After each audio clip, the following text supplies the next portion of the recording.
We are now live. The most awkward part of the entire thing. You're like, oh, what do I do? What I'm going to do right now, I'm going to have some of my tea. It was one of those days, zero fucks given. Very appropriate. How's everybody getting on? So we have our snackathon. I wish that meant eating as many snacks as possible, but that's not the case. There he is. How are you getting on? If there was ever a woman that didn't need to worry about awkward silences, it's you. But you know, it's very awkward at the start of any live because you're like, do I keep talking? Am I talking to anyone? You know? How are you doing? No better woman to fill it. I was going to say stand in the gap. Jeez, back in the days in the farm, standing there. Yeah, I actually said that to a girl recently. I'd say you'd be decent enough at standing in a gap. And she hadn't a clue what I was talking about. So I didn't pass much heed. And then later on the day, she was like, stand in a gap, tut, tut, tut. And she went and Googled it. And if you Google it, it'll be like one of the least important jobs on a farm. Pretty much, you know, an object standing in the way of animals. It's actually, there's a description of it. I got some laugh. So there you go. It's a compliment, you know, like that you trust somebody enough to stand. A lot of people here now are going, what are they talking about? Do you want to tell everyone about what standing in a gap means? So yeah, look, basically, long story short, when you grow up on a farm and you're moving cows or cattle or whatever it is, or sheep or whatever it is from one field to the next, sometimes there might be a gap that you basically have to stand in to make sure that you don't go chasing cows then because they've gone out through the gap. So you have many times out to the years, hail, rain, sleet, snow, the whole lot, you'd get the call from dad and you'd hide. And the thing is that there'd be many gaps up ahead. So you'd be jumping ditches and jumping wire and everything to get out ahead of the cattle. Great. You know, yeah. Kids today have TikTok. We use stand in a gap. 100%. So we're back for the back. So like in fairness, I say we did like, you know, we're after doing a few different bits now for people. So, you know, we had the fake away the last time and now we have the snacks. The amount of people that asked actually for snacks the last time, so I promised them that this would be the one. And I'm not going to lie, when the poll went up, I was pretty delighted that the Battle Bars won. No disrespect to the snack pot, but I was like, there's no chocolate in it. No, but you know, sometimes when you're working with people, you have to make a call, you have to make a decision. And if you put it out to the masses or you let the mob judge all the time, you'll just get what looks really appealing. So I was going to say to you, I mean, I haven't made these in about a year because, like, look at them. You know, they're outrageous. You might as well wait for your Easter egg and yomp into that. But anyway, no, they're the job. They're great. They're very tasty. I'm going to try and put in a little bit of roughage to stop myself from eating them because they're so tasty. They're great. They're a lovely snack. This is actually a question that came in as well, and that before we get started, because you're obviously someone that's used to recipe testing and you're cooking and doing a lot of cooking demos, how do you stop yourself from grazing? Like, I was putting the stuff together a few minutes before we came on, and I was breaking up the chocolate and I was putting in the cashews, and I honestly probably gobbled like a third of everything that I ate. And I was like, how do people that cook for a living do this and walk away from it and treat it as a job and not be, you know, dipping their hand in for the bit extra, licking the spoon? I think the reality of it is that you don't resist. You end up eating so much of the mixture before you even make the snacks. And that's just the reality. Like, how you manage it is how you manage anything. You know, if you go on the beer solid for a weekend, you don't go on the beer solid the following weekend. You know, so it's really as simple as that. I mean, I will not be overindulging in other treats and snacks once these are all gone. You know, and it's that kind of. I'm using the word reflection all the time because I'm speaking about it with my athletes and clients and stuff like that. But it is actually just going, hang on a second there now. You enjoyed the Battle Bars. Yeah. They were very tasty. But now you need to stick to the banana bread and cut back on the peanut butter. So that's honestly it. It's just about moving into less or lower calorie. Like I've got a fruit bowl there. I'm going to be, be pulling out of the fruit bowl for snacks instead of battle bars once they're gone. But it's good for people to know that, because I've often heard in the past people saying, oh, I'm trying to be good. I'm not having my chocolate. I've got my bag of nuts instead in the car. And I'm turning around going, do you realise how much saturated fat, if you were to eat a whole bag of cashew nuts, you may as well have the Snickers. So it is kind of getting people aware of that too. Portion size is actually really important.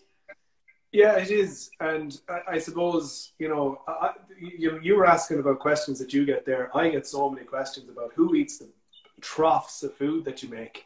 You know, so there's 6 portions in a lot of my dinners, and I treat them like that. So it's 1 or 2 portions in the evening, and it'll be lunch and dinner for the next day. And of course, herself will have to get fed out of it as well. She's the taste tester, of course. She gives the yearly. Yeah. I actually I'm not going to take too much notice of the questions, but I did get a question there, Anna. Somebody said, serious question, do I like kids? Absolutely. Adore them, love them. And I have to say it's yeah, you can't get more special relationships. So yeah.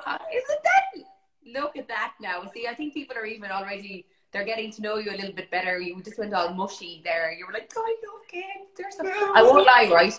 I find there's certain age groups of kids. I'm sure, look, everyone loves their own kids, but there's certain age groups for me of kids that I'm like, I will willingly and happily spend time with them, read them a storybook, play games.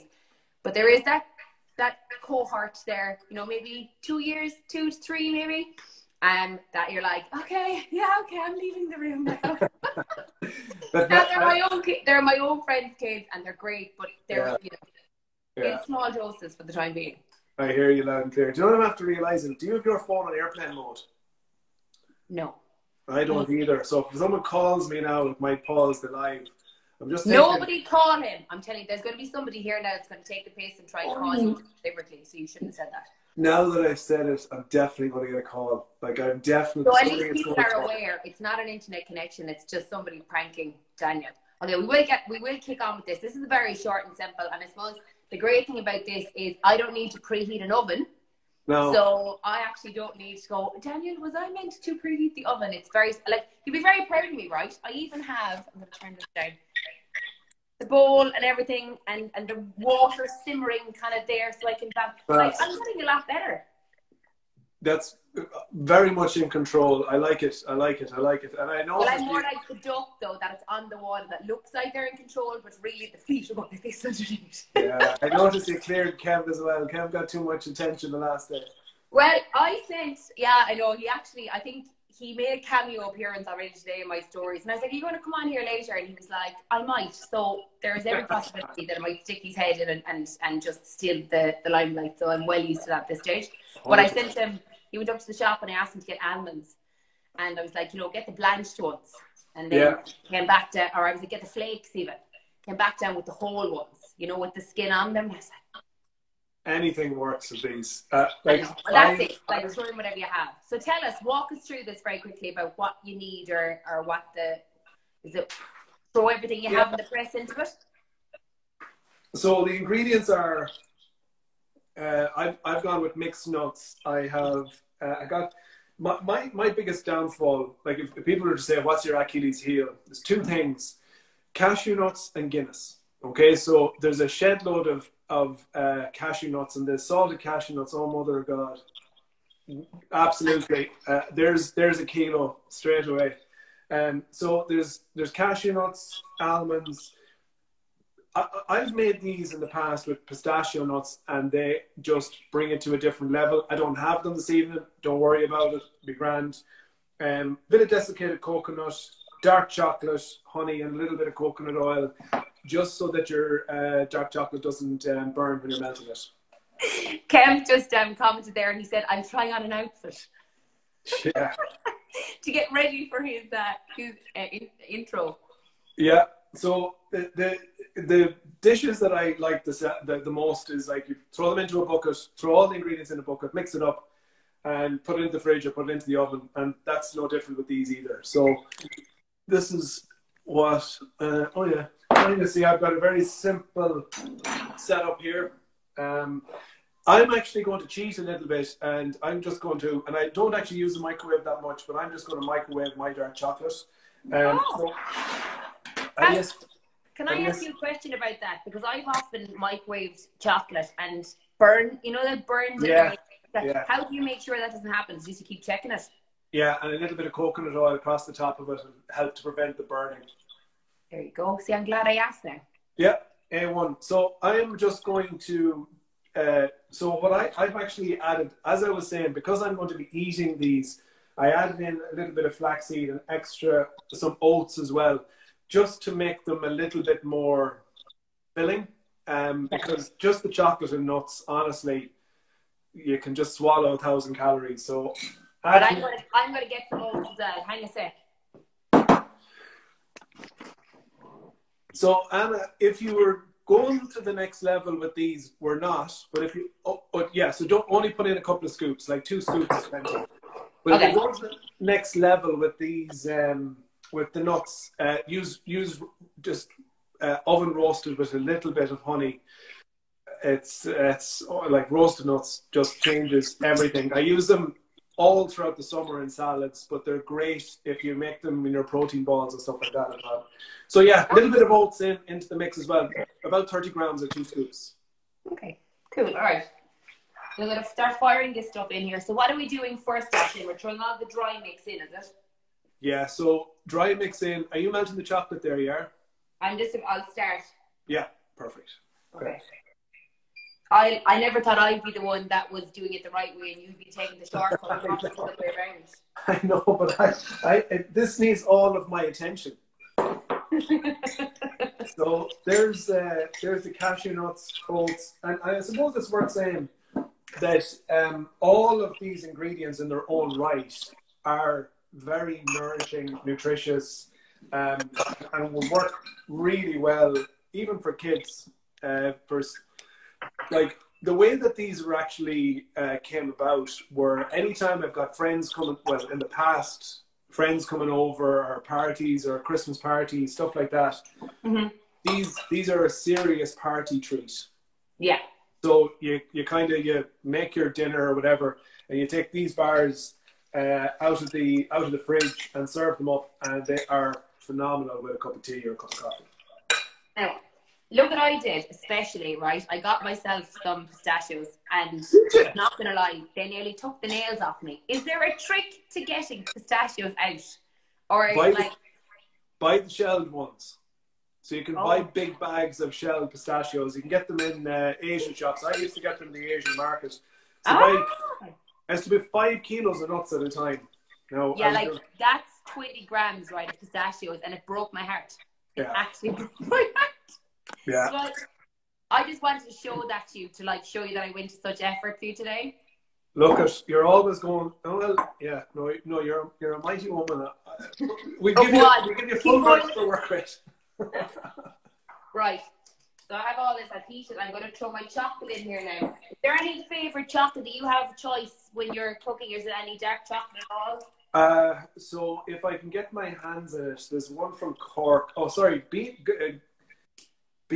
it Goose and Bean or Bean and Goose are excellent. They're from Kilkenny.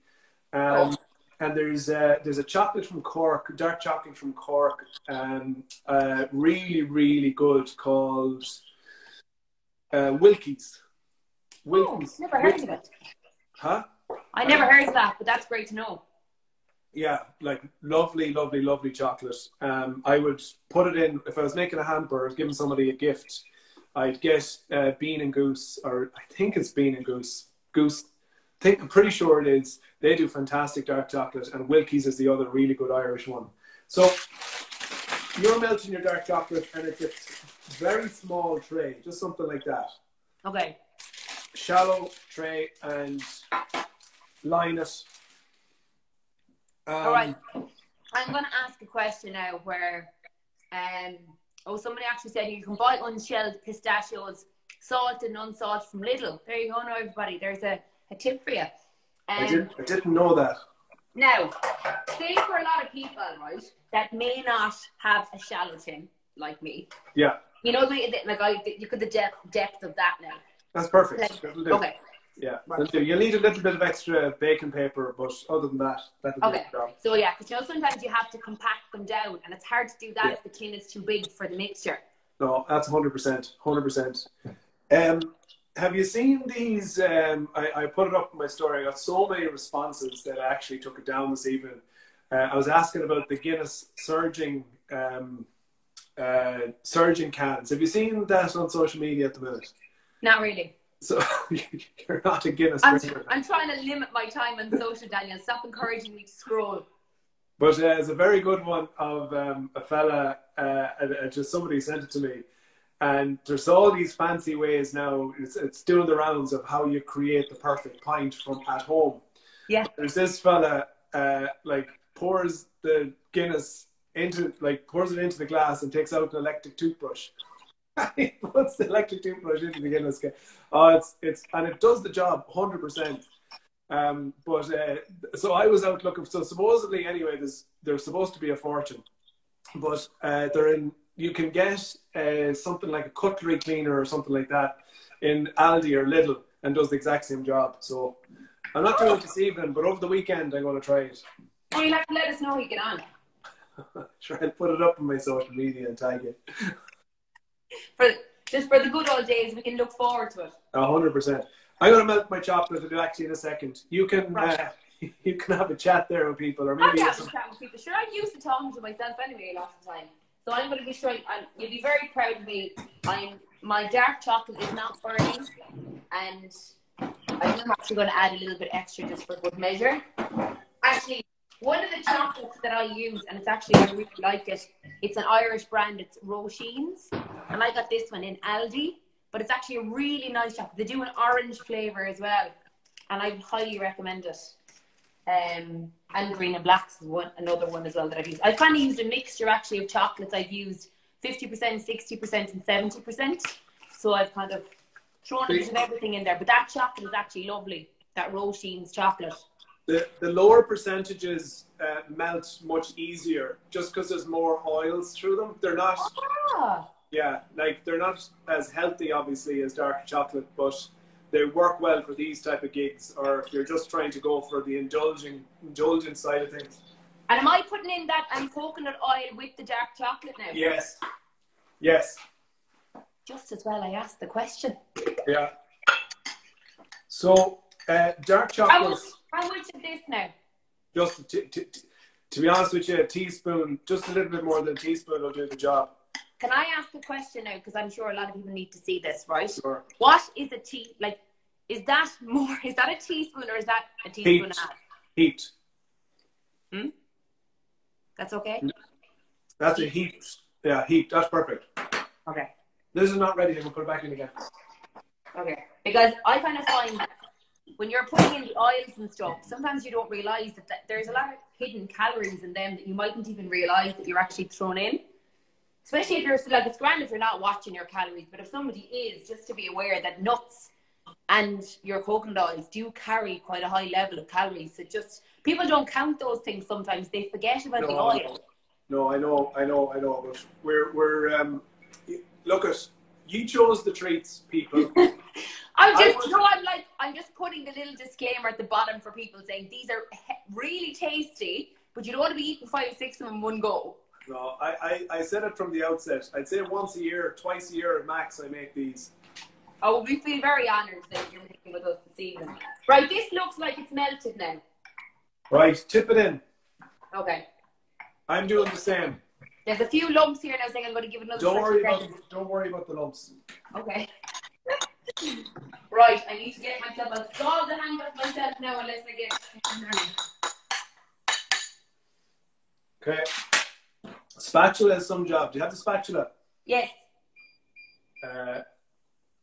Only for the mother got it for me. I didn't even know what a spatula was, and I was like, Jesus, that is so handy. Me going around licking the bowl after. Oh, I love licking the bowl. I actually put up a thing in my stories recently. I was making your cashew coconut bar, and I asked people, do they lick the spoon? And the majority of people said they still lick the spoon. But then there was a few people disgusted at me that I licked the spoon. Come on.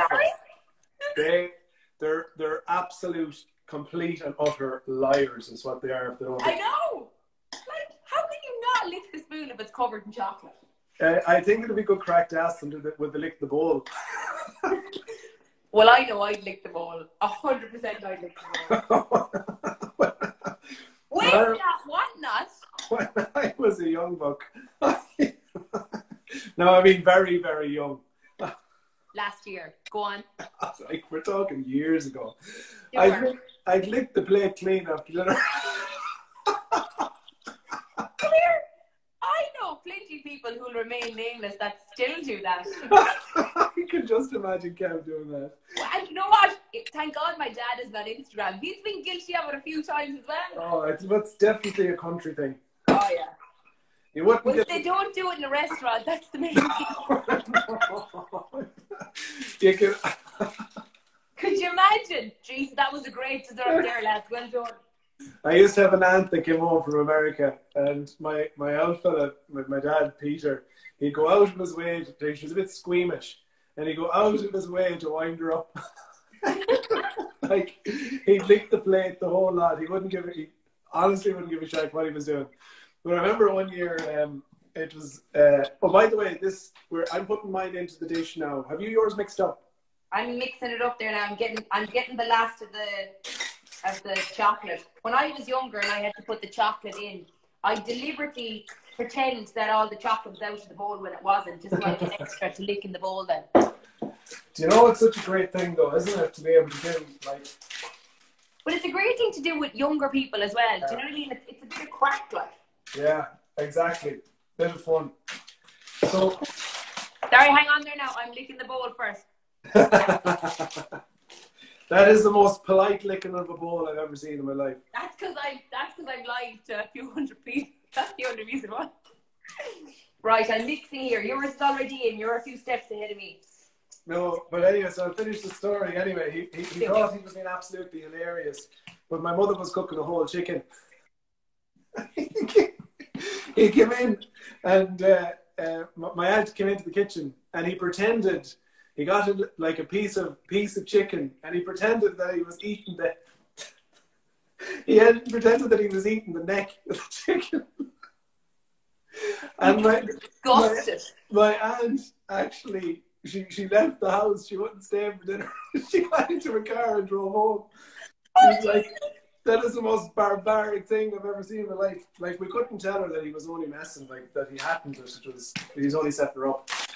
Anyway. That's the battle bars done. How easy is that? Yeah. I mean, you know what? I'm going to put a bit more.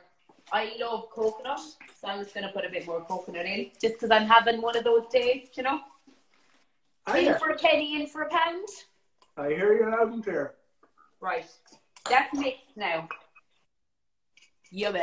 Yeah. So, pour it into your dish. I went very close up to the camera. I turned around and I was like, oh, Jesus. No okay, I'll brief my thing. And then how long do people leave it in their fridge for? Well, this is the thing. I don't think we're going to be on long enough to be able to show people. Yeah. But here's what I was thinking. Yeah. We could stick it into the freezer and see. We can talk for a few minutes and at least we'll be able to show people what it looks like hard. I really thought now you're going to do a Doreen Allen on it and go, here's one I've made earlier. Anna, I was talking to you earlier. You knew who organised I was for this. Here, I'm putting mine into the freezer and you can throw a few questions at me then. Well, and I'm going to grease-proof my plate or my thing here now. And then I want to ask you a few questions because people have questions for you. So while you have that in the freezer, then we'll have a bit of time to chat for a few minutes. I'm not sure now if he's with me or not or what part of the kitchen he's in right now. So I'll hold off. I can already tell these are going to be very tasty. I added about 3 scoops of oats to mine. Now I had made my extra chocolate as well. You can obviously pull back on the chocolate. But I add the oats to make them a bit more filling like Daniel suggested. So, question. What's your take on intermittent fasting? I know you've talked about it before on a podcast and you've a lot of opinion on it. But just in a nutshell, I suppose, for someone that Now, they didn't specify if they're into sport or not, or why they're doing it, or what the purpose of it. They just asked what your opinion on it was. My opinion on it is that it helps people create a structure around their eating. Mm-hmm. It reduces the amount of calories or opportunity for consuming calories in any given day. Yeah. So, like, ultimately, that's it. It's the some of the chocolates caught in my throat. So you were licking the spoon off camera. Damn right, on camera I was too. But it's no different. It's no different than, you know, following any food pattern with a controlled amount of calories. You know, you're still going to get the same thing. People really like it because it cuts down on late evening eating, which is often a problem. People are very comfortable skipping breakfast, but it doesn't focus on building good habits. And it isn't something that, if you've got an issue or a problem with, whether it be a relationship with food or understanding what works really well over a longer period of time, it's not going to give you the long-term answers that you're looking for, unless you're really focused on improving your overall nutrition habits and your skills over the course of time. So in summary, it cuts down calories. People find it very effective because it provides a very clear structure. It's easy to follow. What type of time zone would you like? Would you recommend a kind of a 16/8 for people? You know, or what would you would you go less than that? So I don't recommend it. Like, if somebody is working with me, I don't recommend it. It's not something that I recommend. But if people are following it or using it, I help them to meet all of their nutrient requirements within that window that they're following or that they're using. And 16/8, having your first meal at 12 o'clock and your last meal before 8 is the most common way of doing it. Look, there's loads and loads and loads of stories, personal stories, about how effective some people find it. There's some emerging data about its potential benefits for controlling our blood sugar, helping people who are really struggling to manage, let's say, for example, they're pre-diabetic, things like that. So, I mean, the data is coming, but... I've tried it before from a digestion point of view, because I found it was just more, you know, giving your you know, especially if you were, even after a period, say like Christmas, where you've eaten a lot, just giving my body, and like, you know, if you're feeling a little bit bloated or sluggish, my digestion that time to catch up on itself. Because it, you know, and I did find it helped for that. And like, I suppose you're right, there's still a discipline that's required for it though, because having this, you know, having the sneaky bit of food afterwards, let's say in your fasting inverted commas window, you know, it can kind of break the cycle. So I suppose there is an element of discipline that's required, but like anything, I suppose. Well, you know, you've given a perfect example of where it can be applied. And another one would be, I was kind of joking, not joking earlier. You go to a wedding, you go to a stag, you're on a hen party, whatever it might be, Christmas parties, you have a big weekend or you have a big night, you know, you have a 5-course meal. You don't need to be getting up first thing at 8 o'clock in the morning and eating a big breakfast. Of course you can push out your breakfast in that situation. But I would rather people be flexible and adaptable and have better awareness around that than feel like they need to follow 16/8. You know, it's just about, and that's why working on your knowledge as well as your skill is so important along the way. Yeah, no, it's a really good point. So another question that came is, if you were to say one thing that kind of people lack in their diet, like healthy people and people that aren't very into fitness, like what would, like for me, what jumps to mind is something like fiber, because I probably don't think we eat enough fiber in Ireland anyway. But what is it that you would think? Well, that's actually, I've done a good bit of this stuff, and that's the first time a person has asked that question, or anyone has asked that question. That's a good question. So whoever asked that, you can give them a thumbs up. Yeah, you might be watching here. Well done. Yeah, so you're right. Fiber is one. We have, well, I begin to look at the omega-3 index. So how much healthy fat a person has available to them in their system. So it's a concept called, it's a concept or a test. It's called the omega-3 index test. And it's very interesting. Most people in Western society that, let's say, don't follow the Mediterranean diet are not consuming enough healthy fats. So, you know, what we're making tonight, there's loads of healthy fats in it, but the best version of it is oily fish.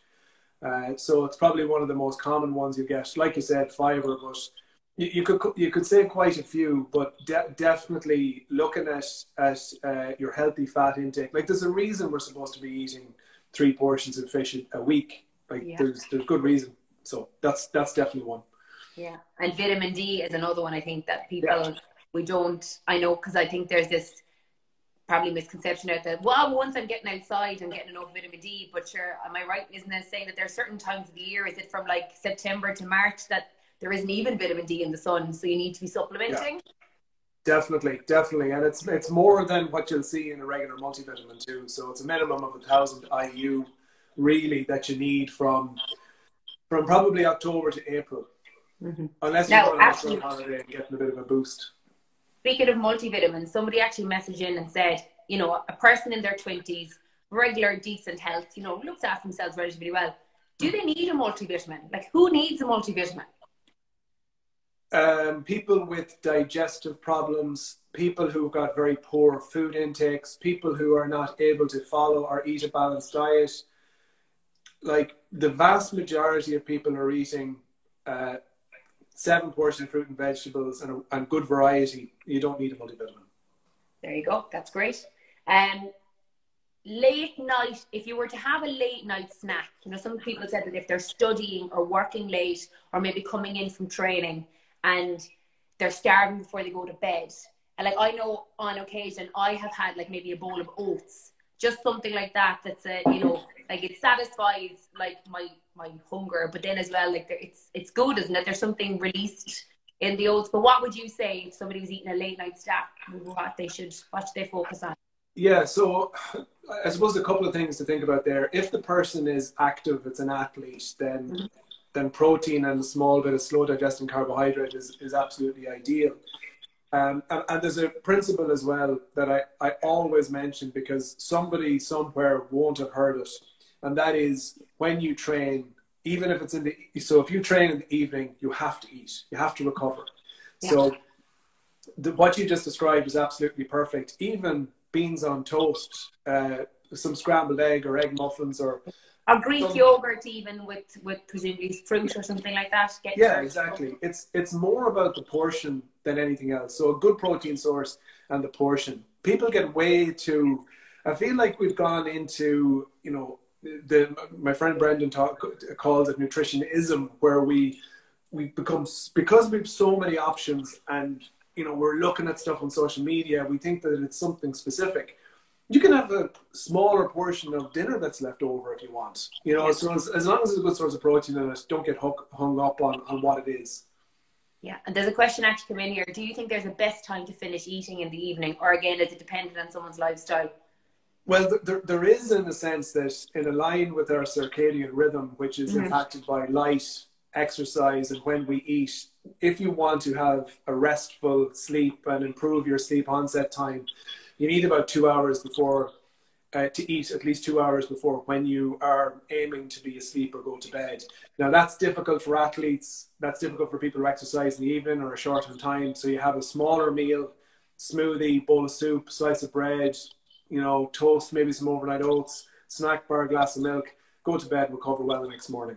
Yeah, it's a good point actually, because on occasion I've eaten late and then you wouldn't be able to sleep, and now you're like, it makes sense then, because you kind of feel full as well, and you're, you know, like, a lot of the time, because food gives you energy, you'll get that boost of energy, then you're meant to be kind of winding down. So they're kind of like counterproductive. Somebody asked, what do you think is the healthiest bread out there?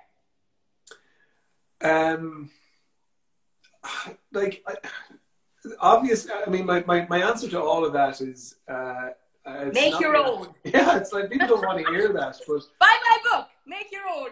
No, there's not many bread recipes in my book. I'm not much of a. I don't make an awful lot of breads, but I will say, McCambridge brown bread is an excellent bread. But if the very simple rule of thumb with buying a bread is it should have a short sell-by date, and the darker the grain, the better. So wholemeal, not worth the shite. You want to try and get a very fiber-dense, fiber-rich, dark grain type of bread. The price is another great indicator. So the more expensive the bread, the more expensive the bread, the darker it is, the more fiber, the higher the protein. See, protein is expensive, grains are expensive, and anything that's fresh doesn't contain preservatives, so there's a higher cost involved. And that's just it. Yeah, it's a great point. I love homemade for like proper homemade brown bread. I just think there's nothing like it when it's fresh. It's just absolutely. There's a question there around fiber. How much should you eat daily? Oh, yeah. So men, I think it's closer to 40 grams. And women, it's in and around 30 grams. So could you give someone an indication of what those 30 grams look like? Yeah, okay, yeah. I think sometimes even people can be bombarded with, we hear about, how much fats or how much protein or how much carbs you're consuming a day.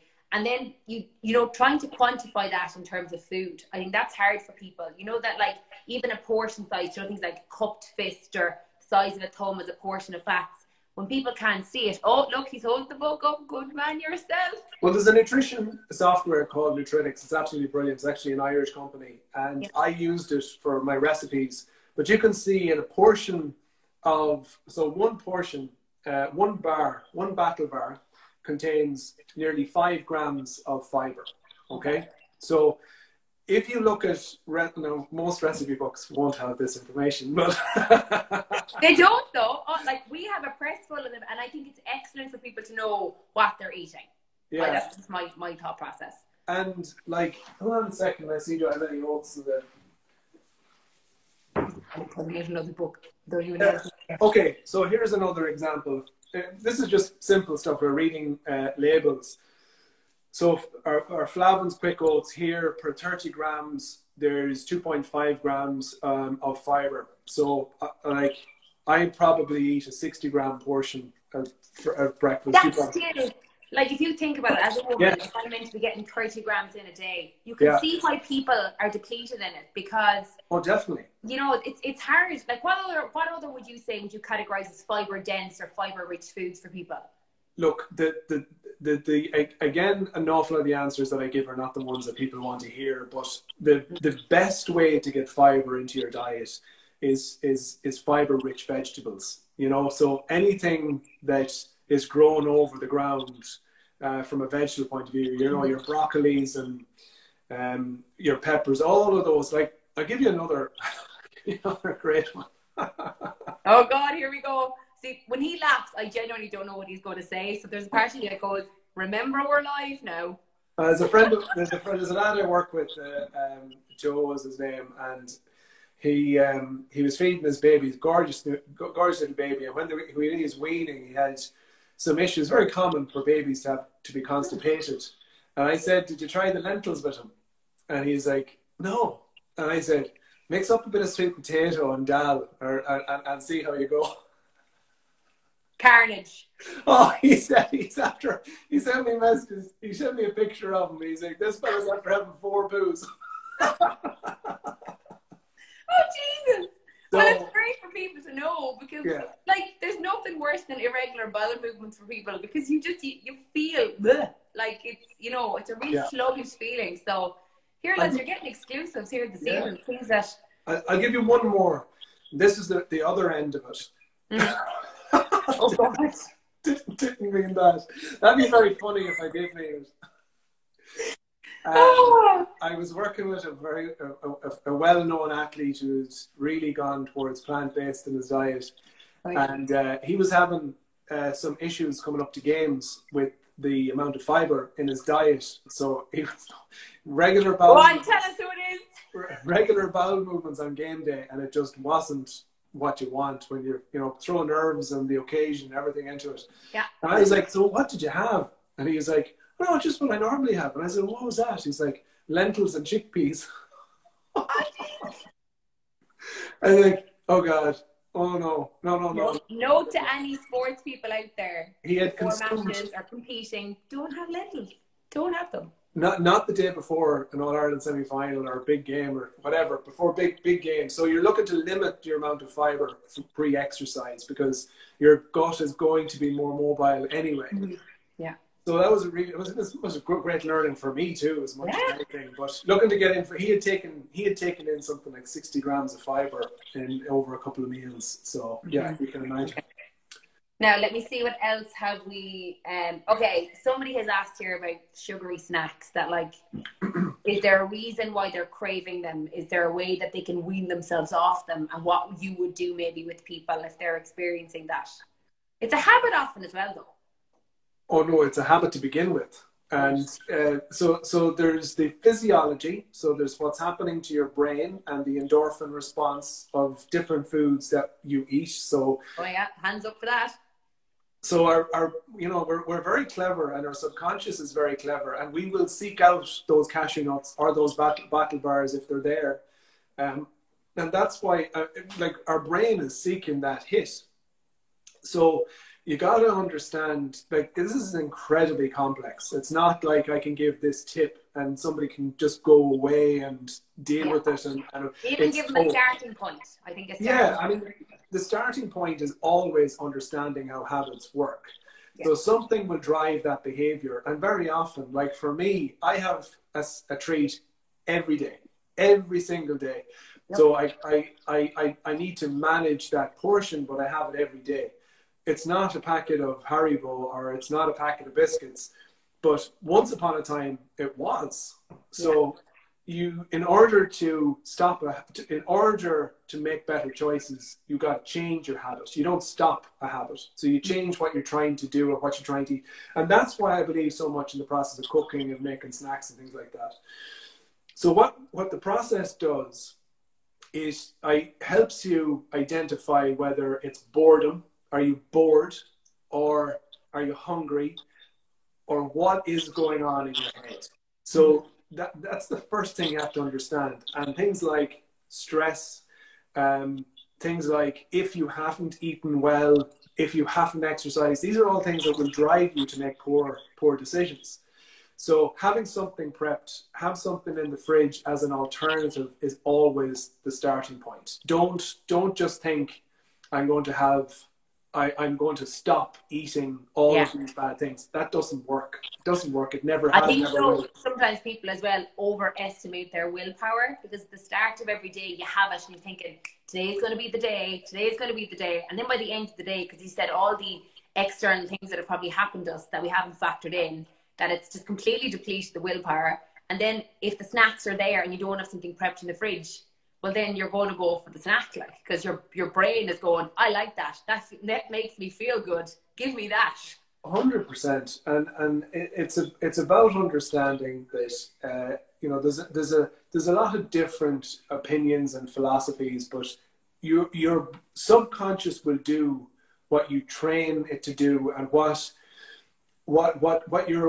you're consistent with, and it'll just become accustomed to that. Yeah. So like, that dark chocolate now has become equally as nice as the 6 hobnobs I used to have with my cup of tea. Yeah. Your brain doesn't know any different. You are just giving yourself a much better alternative, and that's why I have to put on a kilo every year since.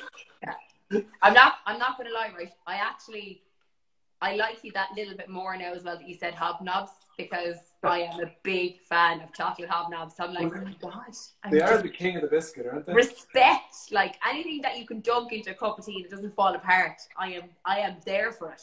Oh. So thank you for sharing that. I'm like, see, another thing that we both like. And I think for a lot of people, they do struggle with snacks and stuff, because I know it's something with me even that I've had to kind of I find when I'm trying to start a habit, I find it's easier to add something in than take something out. So like adding something in, and then once that's in and it's kind of established, then I can pull back on something else.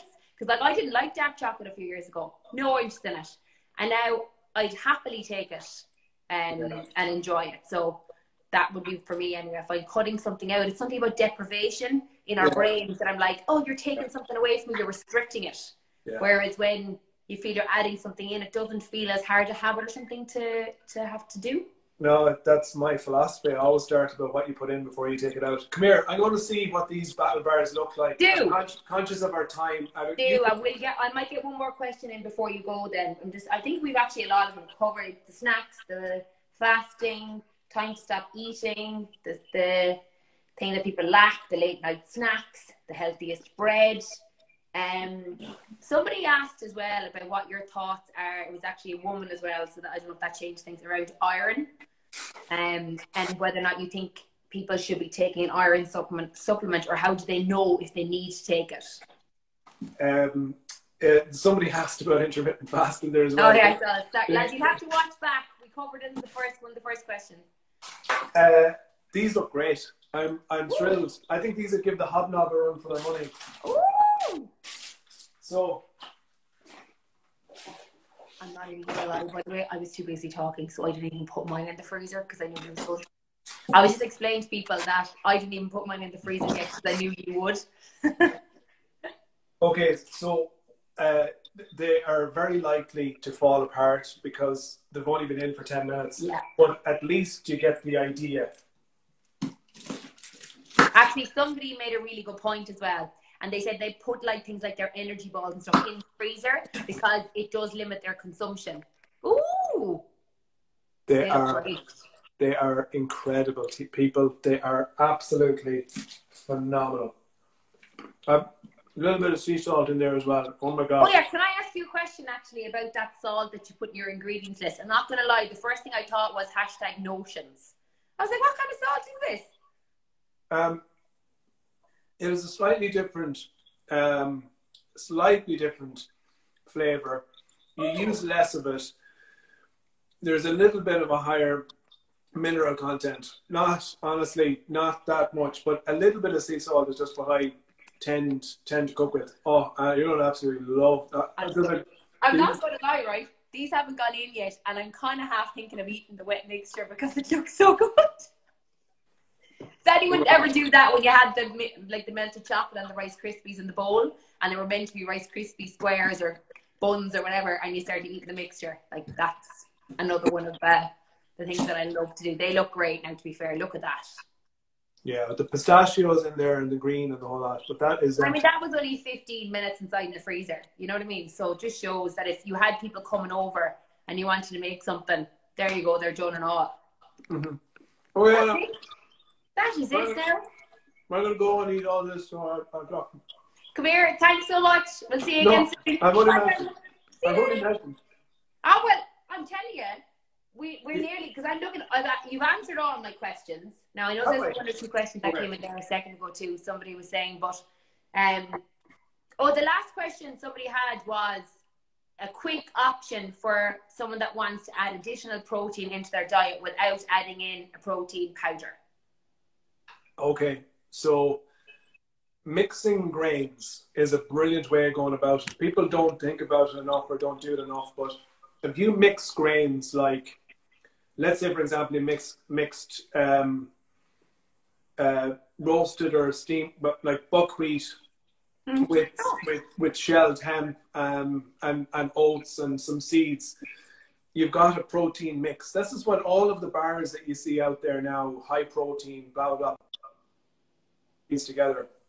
Shelled hemp is a great one, but if you're talking about notions and being fancy or whatever, there's nothing wrong with some boiled eggs. Like, boil some eggs, egg whites and even the whole egg, absolutely super. The obvious ones then, from a dairy perspective, making up your own snacks with Greek yogurt and cottage cheese and tuna every now and then, certainly another good protein option. I'm there for the Greek yogurt, not so much the cottage cheese. But you haven't tried it properly then, honestly. Oh, really? No, there's so many ways you can make cottage cheese nice. I have a now I'm not saying go and make it, but there's a cottage cheese muddle in there. Oh. Yeah, there's not a photo so people don't see it. But that's will you do a forfeit if I make it and I don't like it? And the forfeit could be, you could give us the name of the person that had the lentils the day before the big game.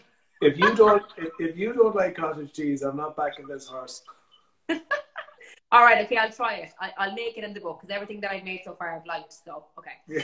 Just put a load of honey in it if you don't like it. Yeah, but that's what I do with everything. I'm like, I don't like that, and just like put like coconuts and put honey and all that. Like, I probably shouldn't have done that, but it'll make it taste a little more palatable. Yeah, for anyone who's joined, I'm just going to show them one more time. What's he doing? Is he showing the battle bars or are you showing the cookbook? No, I'm just going to show. This is what my little battle bar looks like. And they look, as I said, I'm not going to lie now, like the minute we finish the live, I plan on having a few spoons of this. Just because it looks amazing. And then I'll freeze the rest. And then I'll have to hide them from Kev. Because he literally will suss them out and they'll be gone. He'll sniff them out. Yeah. I have to hide chocolate in our house. Like, you could sit down on a chair and behind the cushion will be bars of chocolate. Because if I put them in the press, they'll be gone. Like, his nickname is Biscuits. Yeah. Seems like he's been on since our nutrition chat, so. Yeah, no, he's never going to give up the chocolate. No, okay. Well, he does all the cooking, so. Well, no, you know what? I will say I've spent more time in the kitchen in the last 12 months, not just eating, actually cooking a bit and doing a bit more baking than I ever have before. So that can only be a good thing.